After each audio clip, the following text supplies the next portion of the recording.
Andhra Pradesh assembly ఎన్నికల్లో విజయనగరం జిల్లాలో కూటమి క్లీన్ స్వీప్ చేసింది. 100% సీట్లు కొట్టి తిరుగులేని ఆధిపత్యం ప్రదర్శించింది. అయితే విజయం ఇచ్చిన ఈ జోష్ను సొంత పార్టీల అంతర్గత పోరు క్రమంగా మింగేస్తుంది. ముఖ్యంగా ఉత్తరాంధ్ర రాజకీయాల్లో అత్యంత కీలకమైన చీపురుపల్లి నియోజకవర్గంలో ఇప్పుడు పెదనాన్న వర్సెస్ అబ్బాయి రాజకీయం రజ్జుగా మారింది. సిట్టింగ్ ఎమ్మెల్యేగా సీనియర్ నేత కిమిడి కళా వెంకట్రావు ఉన్నప్పటికీ నియోజకవర్గంలో మాత్రం ఆయన తమ్ముడి కొడుకు నాగార్జున చక్రం తిప్పుతున్నారు.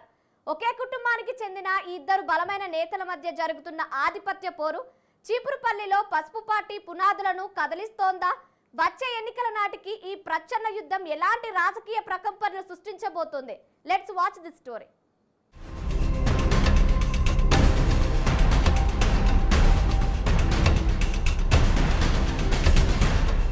2024 సార్వత్రిక ఎన్నికల్లో విజయనగరం జిల్లాలో కూటమి పక్షాలు తిరుగులేని సత్తా చాటాయి. జిల్లాలోని అన్ని నియోజకవర్గాలను క్లీన్ స్వీప్ చేసి రికార్డు సృష్టించాయి. అయితే బయట కనిపిస్తున్న ఈ అద్భుతమైన విజయం వెనుక ఇప్పుడు నియోజకవర్గాల్లో నాయకుల మధ్య లోపాయికారి వర్గ పోరు బగ్గుమంటోంది. ముఖ్యంగా చీపురుపల్లి నియోజకవర్గ రాజకీయం రాష్ట్ర వ్యాప్త ఆసక్తిని రేకెత్తిస్తోంది. ఈ నియోజకవర్గానికి ప్రస్తుత ఎమ్మెల్యేగా ఉన్న సీనియర్ నాయకుడు మాజీ మంత్రి కిమిడి కళా వెంకట్రావు ఎన్నికల సమయంలో ఇక్కడికి అనూహ్యంగా దిగుమతయ్యారు. వాస్తవానికి ఆయన శ్రీకాకుళం జిల్లా ఎచ్చెర్ల నియోజకవర్గంపైనే భారీ ఆశలు పెట్టుకున్నారు. 2014లో అక్కడి నుంచే గెలిచిన ఆయన 2019లో ఓడిపోయిన తర్వాత కూడా ఎచ్చెర్ల క్షేత్రస్థాయిలో 5 ఏళ్ల పాటు కష్టపడి పనిచేశారు. మళ్లీ అక్కడి నుంచే పోటీ చేసి గెలవాలని భావిస్తున్న తరుణంలో పొత్తుల సమీకరణాల నేపథ్యంలో అధిష్టానం ఆయనను చివరి నిమిషంలో చీపురుపల్లికి బదిలీ చేసింది. దీంతో ఆయన కొంత అయిష్టంగానే విజయనగరం జిల్లా రాజకీయ బరిలోకి అడుగు పెట్టాల్సి వచ్చింది.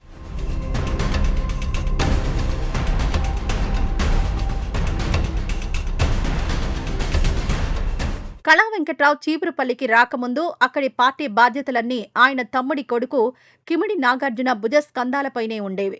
2019లోనే ప్రత్యక్ష రాజకీయాల్లోకి ఎంట్రీ ఇచ్చిన నాగార్జున తొలి ప్రయత్నంలోనే సీనియర్ నేత బొత్స సత్యనారాయణ లాంటి ఉద్దండుణ్ణి క్షేత్రస్థాయిలో గట్టిగా ఢీకొట్టారు. ఆ ఎన్నికల్లో వైకాపా ప్రభంజనంలో ఆయన ఓటమి పాలైనప్పటికీ అధైర్యపడకుండా తదుపరి 5 ఏళ్ల పాటు నిరంతరం జనంలోనే ఉంటూ క్యాడర్ను అంటిపెట్టుకుని ఉన్నారు. 2024 ఎన్నికల్లో చీపురుపల్లి ఎమ్మెల్యేగా తాను గెలవడం ఖాయమని పక్కా లెక్కలు వేసుకున్నారు. సరిగ్గా అదే సమయంలో అధిష్టానం కళా వెంకట్రావును అక్కడికి పంపడంతో నాగార్జున ఒక్కసారిగా నిరాశకు గురయ్యారు. అయితే సొంత పెదనాన్నే కదా అన్న గౌరవంతో పార్టీ నిర్ణయానికి కట్టుబడి సర్దుబాటు చేసుకున్నారు. కానీ ఈ సర్దుబాటు కేవలం ఈ 5 ఏళ్ల పదవీ కాలానికి మాత్రమే పరిమితం అనే కఠినమైన షరతును ఆయన లోపాయికారిగా పక్కాగా అమలు చేస్తున్నారు.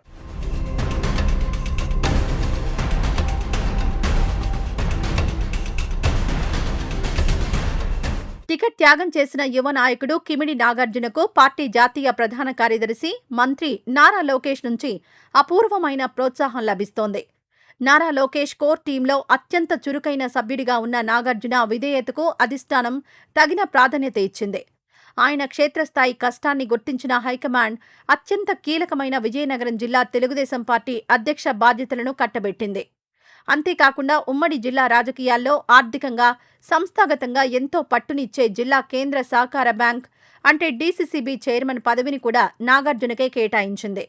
ఒకేసారి జిల్లా పార్టీ పగ్గాలు, సహకార బ్యాంకు అత్యున్నత పదవి దక్కడంతో నియోజకవర్గంలో నాగార్జున రాజకీయ బలం అమాంతం పెరిగిపోయింది.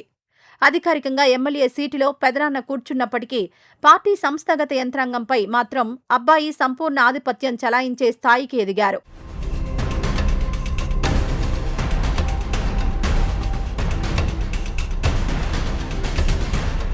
చీపురుపల్లి నియోజకవర్గంలో ఇప్పుడు ఈ పెదనాన్న వర్సెస్ అబ్బాయి ప్రచన్న యుద్ధం తారాస్థాయికి చేరింది. సిట్టింగ్ ఎమ్మెల్యేగా సీనియర్ నేత కిమిడి కళా వెంకట్రావు ఉన్నప్పటికీ ప్రభుత్వ కార్యాలయాల్లో, స్థానిక సంస్థల్లో నాగార్జున వర్గం చెప్పిందే నడుస్తోందనే ప్రచారం బలంగా వినిపిస్తోంది.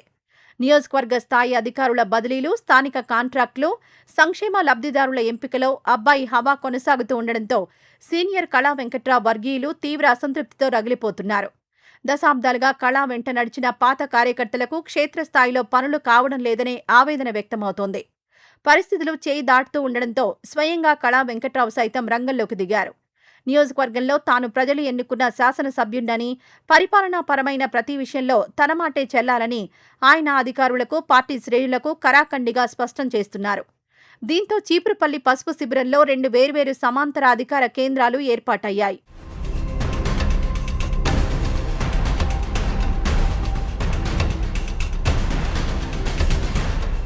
ఈ ఆధిపత్య పోరు వెనుక ఉన్న అసలు లక్ష్యం 2029 అసెంబ్లీ ఎన్నికలే అన్నదే బహిరంగ రహస్యం. వచ్చే సార్వత్రిక ఎన్నికల్లో చీపురుపల్లి బరిలో నిలబడ్డమే ఏకైక అజెండాగా నాగార్జున పావులు కదుపుతున్నారు. అందుకోసం ఇప్పట్నుంచే తన వర్గాన్ని బలోపేతం చేసుకుంటూ ద్వితీయ శ్రేణి నాయకులను తన వైపు తిప్పుకునే పనిలో నిమగ్నమయ్యారు. అటు సీనియర్ నేత కళా వెంకట్రావు సైతం తన రాజకీయ వారసత్వాన్ని, నియోజకవర్గంపై పట్టును అంత సులభంగా వదులుకునే ధోరణిలో లేరు. ఒకే కుటుంబానికి చెందిన ఈ ఇద్దరు నేతల మధ్య నడుస్తున్న ఈ స్మూత్ లడాయి క్రమంగా రచ్చకెక్కి పార్టీ పునాదులను దెబ్బతీస్తోంది. ఉత్తరాంధ్రలో అత్యంత బలమైన ప్రతిపక్ష వైకాపా ప్రాతినిధ్యం వహించిన ఈ నియోజకవర్గంలో టీడీపీ నేతల వర్గపోరు పరోక్షంగా ప్రత్యర్థి పార్టీకి తిరిగి ప్రాణం పోస్తోందన్న ఆందోళన కార్యకర్తల్లో వ్యక్తమవుతోంది. అధిష్టానం తక్షణమే కలగజేసుకుని ఈ పెదనాన్న అబ్బాయిల వివాదానికి చెక్ పెట్టకపోతే రాబోయే రోజుల్లో చీపురుపల్లిలో పసుపు జెండాకు భారీ మూల్యం తప్పదని రాజకీయ విశ్లేషకులు హెచ్చరిస్తున్నారు.